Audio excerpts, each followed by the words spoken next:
Hi guys everyone, आज हम लोग बात करने वाले हैं बायोलॉजी के क्यूज़ के बारे में। सो बायोलॉजी का क्यूज़ देखें हम लोग, टोटल 10 क्यूज़ देखेंगे। उससे पहले बता दें, जो लोग चैनल पे नए हैं तो चैनल को like share subscribe and comments ज़रूर करें। चलिए हम लोग स्टार्ट करते हैं।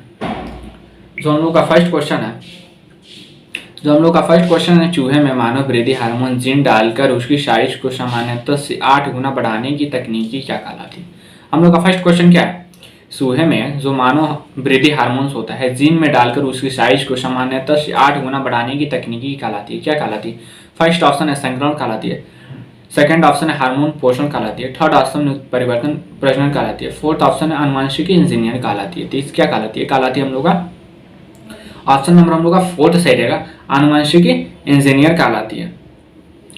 आनुवंशिकी इंजीनियरिंग को इंग्लिश में क्या बोलते हैं, जेनेटिक इंजीनियरिंग बोलते हैं, ठीक है। इससे जीन क्लोनिंग भी कहते हैं।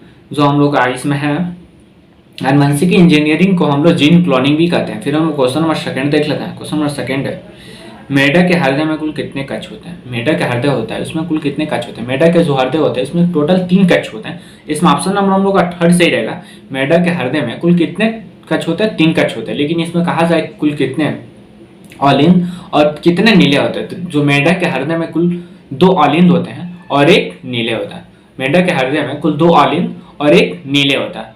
इसमें ऑप्शन नंबर हम लोग का थर्ड सही रहता है, मेढक के हृदय में कुल कितने कक्ष होते हैं, 3 कक्ष होते हैं। फिर हम क्वेश्चन नंबर थर्ड देख लेते हैं। क्वेश्चन नंबर थर्ड है, मेंडल का आनुवंशिकता का सिद्धांत किस पर आधारित है। जो मेंडल का आनुवंशिकता का सिद्धांत है वो किस पर आधारित है। फर्स्ट ऑप्शन है कायिक जनन पे, सेकंड ऑप्शन है अलैंगिक जनन पे, थर्ड ऑप्शन है लैंगिक जनन, फोर्थ ऑप्शन है उपयुक्त सभी।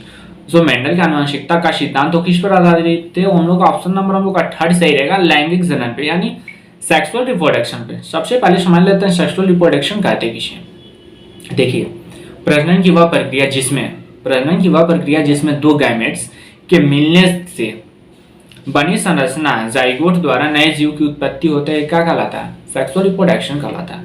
प्रजनन की वह प्रक्रिया जिसमें 2 गैमेट्स के मिलने से बनी संरचना युग्मक जो होता है जाइगोट्स द्वारा नए जीव की उत्पत्ति होती है, उसे क्या बोलते हैं, सेक्सुअल रिप्रोडक्शन बोलते हैं। फिर हम लोग इसमें ऑप्शन नंबर हम लोग का थर्ड सही था, सेक्सुअल रिप्रोडक्शन। फिर हम लोग क्वेश्चन नंबर 4 देख लेते हैं। क्वेश्चन नंबर 4 मांसपेशियों का अध्ययन कहलाता है, मांसपेशियां जो होता है उसका अध्ययन कहलाता है। फर्स्ट ऑप्शन मायोलॉजी कहलाता है, केमेस्ट्रोलॉजी कहलाता है, कि माइकोलॉजी कहलाता है, कि इनमें से कोई नहीं। जो मांसपेशिया का अध्ययन को कहते हैं क्या कहते हैं, मायोलॉजी कहते हैं। इसमें ऑप्शन नंबर हम लोग का फर्स्ट सही रहेगा, मायोलॉजी कहते हैं। मांसपेशिया का अध्ययन को क्या कहते हैं, मायोलॉजी कहते हैं। फिर हम लोग क्वेश्चन नंबर 5 देख लेते हैं। 5 है, श्वसन की अभिक्रिया में खाद्य पदार्थों की परिणति क्या होती है। श्वसन की अभिक्रिया में जो खाद्य पदार्थ की परिणति क्या होती है।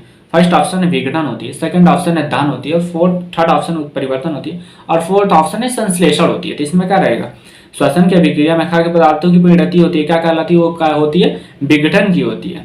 इसमें ऑप्शन नंबर हम लोग का फर्स्ट सही रहेगा। समझ लेते हैं विघटन का अर्थ क्या होता है। जो विघटन का अर्थ है कि लोगों में कुछ संयमों की क्या होती है, कमी होती है, संयमों की कमी होती है, जिन्हें आमतौर पर समाज में भाग लेने का हिस्सा माना जाता है, ठीक है, जिन्हें आमतौर पर समाज में भाग लेने का हिस्सा माना जाता है, समूह की कमी होती है, उसे क्या बोलते हैं, विघटन बोलते हैं। फिर हम क्वेश्चन नंबर 6 देख लेते हैं। क्वेश्चन नंबर 6 है, सबसे अधिक क्रोमोसोम किसमें पाया जाता है। इसमें सबसे अधिक क्रोमोसोम किसमें पाया जाता है, टेरिडोफाइट्स में पाया जाता है, बायोफाइट्स में पाया जाता है, मनुष्य में पाया जाता है, कि हाथी में पाया जाता है। तो जो सबसे अधिक क्रोमोसोम पाया जाता है वो पाया जाता है हम लोग ऑप्शन नंबर हम लोग का फर्स्ट सही रहेगा, टेरिडोफाइट्स में पाया जाता है। फिर हम लोग क्वेश्चन नंबर 7 देख लेते हैं। क्वेश्चन नंबर 7 है, प्रोटीन जो कोशिका के भीतर उपयोग की जाती है किसके द्वारा संश्लेषित होती है। जो प्रोटीन जो कोशिका के भीतर जो उपयोग की जाती है वो किसके द्वारा संश्लेषित होती है। फर्स्ट ऑप्शन मुक्त राइबोज द्वारा होती है, कि बंधित राइबोज द्वारा होती है, के द्वारा गल्जिका द्वारा होती है, कि अंतःप्रद्रव्य जालिका द्वारा होती है। तो जो प्रोटीन जो होती है जो कोशिका के भीतर उपयोग की जाती है वो किसके द्वारा संश्लेषित की जाती है। तो इस ऑप्शन नंबर हम लोग का फर्स्ट सही रहेगा, मुक्त राइबोज द्वारा प्रयोग की जाती है, उपयोग की जाती है। फिर हम क्वेश्चन नंबर 8 देख लेते हैं। क्वेश्चन नंबर 8 है, पर्यावरण का अध्ययन जीव विज्ञान के किस शाखा के अंतर्गत किया जाता है। जो पर्यावरण का अध्ययन होता है जीव विज्ञान के किस शाखा के अंतर्गत किया जाता है। फर्स्ट ऑप्शन है पारिस्थितिकी के अंतर्गत किया जाता है, कि सेकंड ऑप्शन है कायिकी के अंतर्गत, थर्ड ऑप्शन है आनुवंशिकी के अंतर्गत, फोर्थ ऑप्शन है वर्गीकी के अंतर्गत। जो पर्यावरण का अध्ययन होता है जीव विज्ञान के किस भाषा के अंतर्गत किया जाता है, वो किया जाता है हम लोग का इकोलॉजी के अंतर्गत किया जाता है, यानी पारिस्थितिकी के अंतर्गत किया जाता है। इकोलॉजी को हिंदी में पारिस्थितिकी बोलते हैं और पारिस्थितिकी को इंग्लिश में क्या बोलते हैं, इकोलॉजी बोलते हैं। ठीक है, फिर हम लोग समझ लेते हैं कि फादर ऑफ इकोलॉजी किसे कहते हैं। जो फादर ऑफ इकोलॉजी बोलते हैं वो किसे बोलते हैं, अंडर स्टेकर को बोलते हैं। फादर ऑफ इकोलॉजी किसे बोलते हैं, अंडर स्टेकर को बोलते हैं। फिर हम लोग क्वेश्चन नंबर 9 देख लेते हैं। क्वेश्चन नंबर 9 है अंगोरा ऊन प्राप्त की जाती है। जो अंगोरा ऊन प्राप्त की जाती है किससे प्राप्त की जाती है, भेड़ की एक प्रजाति से की जाती है, एक लोमड़ी की एक प्रजाति से की जाती है, कि तिब्बत मृग की एक प्रजाति से की जाती है, कि शशक अथवा बकरे की एक प्रजाति से की जाती है। तो इसमें जो अंगोरा ऊन प्राप्त की जाती है वो किससे की जाती है, शशक अथवा बकरे की एक प्रजाति से प्राप्त की जाती है। क्या प्राप्त की जाती है, अंगोरा ऊन प्राप्त की जाती है। इसमें ऑप्शन नंबर हम लोग का फोर्थ सही है। शशक अथवा बकरे की एक प्रजाति से प्रयोग की जाती है, अंगोरे ऊन की प्राप्त की जाती है। फिर हम क्वेश्चन नंबर 10 देख लेते हैं। क्वेश्चन नंबर 10 है निम्न में से कौन सा स्वपोषी होता है, इनमें से कौन ऐसा है जो स्वपोषी है। फर्स्ट ऑप्शन है शैवाल है, सेकंड ऑप्शन है विषाणु, थर्ड ऑप्शन है कवक और फोर्थ ऑप्शन है प्रोटोजोआ। तो इसमें क्या रहेगा, निम्न में से कौन सा ऐसा है जो स्वपोषी हो, तो क्या हम लोग का शैवाल है। ठीक है, ऑप्शन नंबर हम लोग का फर्स्ट सही है, शैवाल है। देख लेते हैं शैवाल को जो फादर्स ऑफ एल्गी किसे बोलते हैं, शैवाल के जनक किसे बोलते हैं, वो कहा जाता है हार्वे जी को फादर ऑफ एल्गी कहा जाता है, यानी शैवाल के जनक किन्हीं कहा जाता है, हार्वे को कहा जाता है। अब हम लोग मतलब शैवाल को किस जीव विज्ञान की किस शाखा के अंतर्गत शैवाल को अध्ययन किया जाता है, जो जीव विज्ञान की किस शाखा के अंतर्गत एल्गी को अध्ययन किया जाता है, वो किया जाता है आपका माइकोलॉजी के अंतर्गत किया जाता है। ठीक है, एल्गी का अध्ययन माइकोलॉजी के अंतर्गत किया जाता है। फिर हम क्वेश्चन नंबर 11 देख लेते हैं। क्वेश्चन नंबर 11 है एक स्वस्थ मनुष्य का रक्तचाप होता है, जो एक स्वस्थ मनुष्य होता है उसका रक्तचाप होता है कितना होता है। फर्स्ट ऑप्शन है 90/60 होता है, 120/80 होता है, कि 200/130 होता है, कि 140/60 होता है, 160 होता है। तो इसमें क्या रहेगा एक स्वस्थ मनुष्य का रक्तचाप होता है 120/80 होता है। जो 120 होता है वो क्या होता है हम लोग का डायस्टोलिक सिस्टोलिक होता है, और जो 80 mm होता है 80 Hg होता है क्या होता है डायस्टोलिक होता है। सिस्टोलिक क्या होता है 120 होता है और डायस्टोलिक 80 Hg होता है। ठीक है, फिर हम क्वेश्चन नंबर 12 देख लेते हैं। क्वेश्चन नंबर 12 है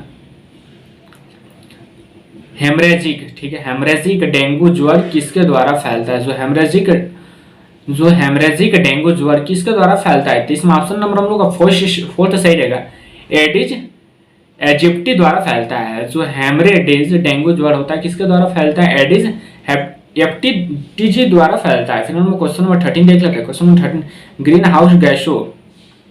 हाउस गैसों की संकल्पना की थी, कौन किए थे, ग्रीन हाउस गैसों का संकल्पना किए थे, कौन किए थे। इसमें ऑप्शन नंबर हम लोग का थर्ड सही रहेगा, जोसेफ फ्लोरियर ने किए थे। ग्रीन हाउस गैसों का संकल्पना कौन किए थे, जोसेफ फ्लोरियर ने किए थे। फिर हम क्वेश्चन नंबर 14 देख लेते हैं।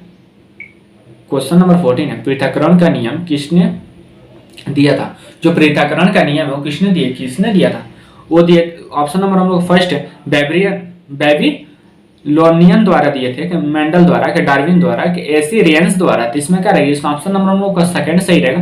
पृथक्करण का नियम किसने दिया था, वो दिए थे आपके गेगर जॉन मेंडल जी ने दिए थे। लेकिन कहा जाता है गेगर जॉन मेंडल ने किस किस नियम को दिए थे, वो दिया था आपका प्रभाविता के नियम भी गेगर जॉन मेंडल दिए थे, वियोजन का भी नियम गेगर जॉन मेंडल दिए थे, पृथक्करण का भी नियम गेगर जॉन मेंडल दिए थे, और युग्मकों का शुद्धता का भी नियम कौन दिए थे, गेगर जॉन मेंडल जी दिए थे। और स्वतंत्र अभिवन का नियम जो है वो भी कौन दिए थे, गेगर जॉन मेंडल दिए थे। देखिए साइंस के क्षेत्र में जो गेगर जॉन मेंडल जी का था एक अहम भूमिका था। फिर हम क्वेश्चन नंबर 15 देख लेते हैं। क्वेश्चन नंबर 15 है हाइड्रोफोबिया रोग उत्पन्न होता है। जो हाइड्रोफोबिया रोग होता है वो किसके द्वारा उत्पन्न होता है। फर्स्ट ऑप्शन है विषाणु द्वारा उत्पन्न होता है, सेकंड ऑप्शन है जीवाणु द्वारा, थर्ड ऑप्शन है ईस्ट द्वारा, फोर्थ ऑप्शन है प्रोटोजोआ द्वारा। जो हाइड्रोफोबिया रोग होता है वो किसके द्वारा उत्पन्न होता है, वो होता है हम लोग का ऑप्शन नंबर हम लोग का फर्स्ट चाहिए, विषाणु द्वारा उत्पन्न होता है। फिर हम क्वेश्चन नंबर 16 देख लेते हैं।